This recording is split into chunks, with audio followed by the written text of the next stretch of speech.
You're listening to the Productive Therapist Podcast, the world's greatest and most brilliant resource for busy therapists who'd rather be laying on a beach in Hawaii. Each episode is packed with simple tips and inspiring insights from the Productive Therapist team to help you grow your practice and have fun doing it. So without further ado, let's help you get more done and have more fun.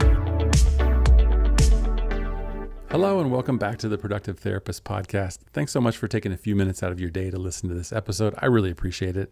If you've ever enjoyed this podcast, it would be awesome if you would text a friend or a colleague and suggest that they give it a listen. That's the best way for us to get the word out. Thank you.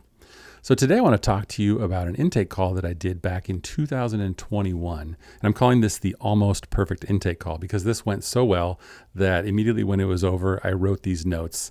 The reason why I responded to this one is because it was a direct referral from a friend of mine. So I didn't have Tiffany, my virtual intake coordinator, handle it. I went ahead and called the dad back. So I called him and I said, "Hi, this is Uriah from Guilford Family Counseling. I saw that Tiffany texted you back, but I wanted to reach out and make a personal connection to make sure that you get the help that your family needs." Without prompting, the dad launched into the story of his son's struggles, their family dynamics, and the things that they needed the most help with. I mostly listened, but I made sure that he knew I was tracking and engaged with short comments like, "Okay," and "I see." And at one point I said, "Wow, that's scary for sure," after he shared something specific about what his son was going through. I asked him a short question. "After talking to your son, would you say that he's willing to give therapy a try?" Fortunately, the answer was yes. I thanked him for sharing everything that he shared, and then I gave a quick summary. "From what you shared, it sounds like your son has been stressed, overwhelmed, and having some thoughts about suicide, but he may not be clinically depressed. There are definitely some challenges in the family relationships, along with the difficulties of the pandemic and Zoom school. He's open to some counseling, and you and your wife are also on board with being involved. Did I get the details correct?" He said, "Yes, that's spot on," and he seemed to feel heard and understood. I asked if his son would prefer a male or female therapist. He said he wasn't sure, but he would ask. Then I started talking about the best therapist that we had available. I said, "My choice for your family would be Jim. He's been working with me for a long time. He specializes in teens who are on the spectrum and family therapy, and he's really easy to relate to." So then we went over scheduling and the frequency of sessions. He had to check with his wife to choose between two time options. I would have preferred to schedule one and then confirm or change, but I didn't push it because it seemed like he was ready to commit regardless of the first appointment time. I shared my script that I would commonly use with about insurance and payment.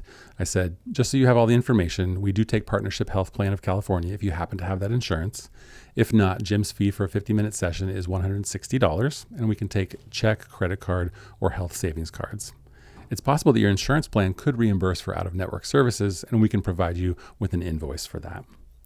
At that point, I stopped talking. He asked a clarifying question about the health insurance situation. I joked that I probably shared that info too fast. I filled him in on the details of out-of-network reimbursement and found out that he had a particular insurance provider that would not actually provide reimbursement. He asked about the length of treatment and seemed to understand that this was a tough question to answer. I thought he might be concerned about money. I said, "It really does depend on many factors, but because your son is motivated and you and your wife are on board, you should be able to make progress faster. We can do an assessment after 4 sessions to make sure things are moving in the right direction, but I would expect to plan on at least 10 to 15 sessions and possibly more." Now, this is based on my knowledge of our numbers and our average length of treatment working with adolescents and families. He seemed accepting of this, so I told him what to expect in terms of intake paperwork and the first session, while also getting his email address and the spelling of his full name and his son's name. The call ended on a positive note, but I wish I would have said something like, "I'm glad you got in touch with us and we're looking forward to helping your son and your family." I followed up with a message to my intake coordinator about the scheduling options I had offered. I recorded the referral info, details, and status on our internal documents. I felt like I'd come across as understanding, helpful, and ultimately was able to provide the hope that they would get some help soon. It wasn't 100% perfect, but it was definitely a successful intake call. It seems to me that every time that I would jump in over the years and handle intake, even just for 1 or 2 or 3 calls, maybe because my intake coordinator was sick or on vacation or something like that, I have always found it to be very satisfying. Even if we can't provide the services or there's something about it that doesn't work, I can suggest community referrals, other resources for them, and I just get such a sense of satisfaction of helping in that way. Obviously, even better if we've got an available therapist that has, an appointment that's available soon. That's a really good feeling. So I just wanted to share this because I was really happy with how this turned out. And like I said, it wasn't perfect, but it was really good. And ultimately, we connected this family with the services that they need. And that's what it's all about, getting the help faster to the people who need it.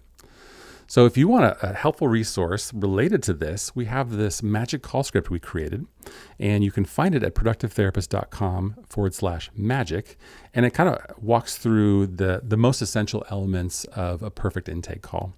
And it kind of explains why each element is important and gives you a script for how to present that information and how to have a successful intake call.